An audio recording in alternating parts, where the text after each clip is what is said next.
Putin के सामने चुनाव लड़ने से रूह कांप जाती है। जी हाँ, 3 लोगों ने फिर भी अपनी हिम्मत दिखाई है कि वो पुतिन के सामने चुनाव लड़ेंगे।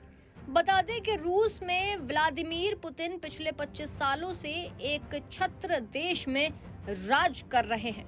उन्हें चुनाव में हरा पाना बेहद मुश्किल है।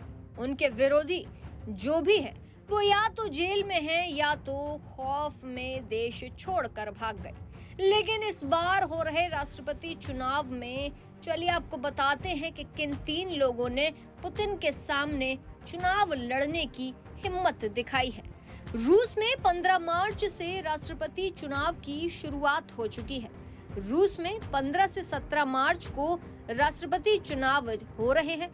इस बार भी हमेशा की तरह पुतिन 5वीं बार अपनी सत्ता को बचाने में कामयाब रहेंगे और लगातार 5वीं बार रूस के राष्ट्रपति बन सकते हैं। बता दें कि 71 साल के पुतिन के राजनीतिक विरोधी इस समय या तो जेल में हैं या देश छोड़ चुके हैं।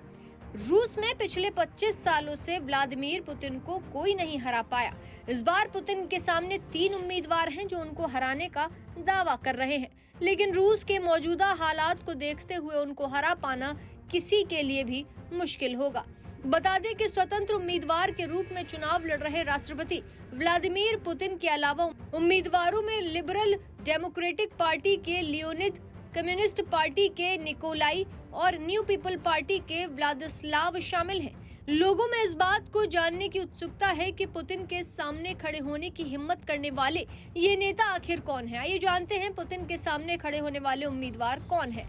पहले आपको बताते हैं व्लादिस्लाव के बारे में, जो कि न्यू पीपल पार्टी की ओर से राष्ट्रपति पद के लिए मैदान में है। 40 साल दावाकोव एक पूर्व बिजनेसमैन है और 2021 से स्टेट ड्यूमा के उपाध्यक्ष। उन्होंने अपने चुनाव अभियान के दौरान यूक्रेन के साथ शांति और बातचीत, प्रेस की आजादी और पश्चिमी देशों के साथ रूस के संबंधों को सामान्य बनाने की वकालत की है।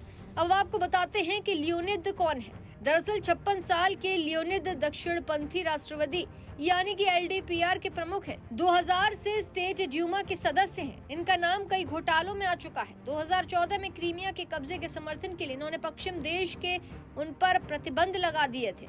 इसके अलावा उन पर 2018 में यौन उत्पीड़न का भी आरोप लगा। इसके बाद आते हैं निकोलाई।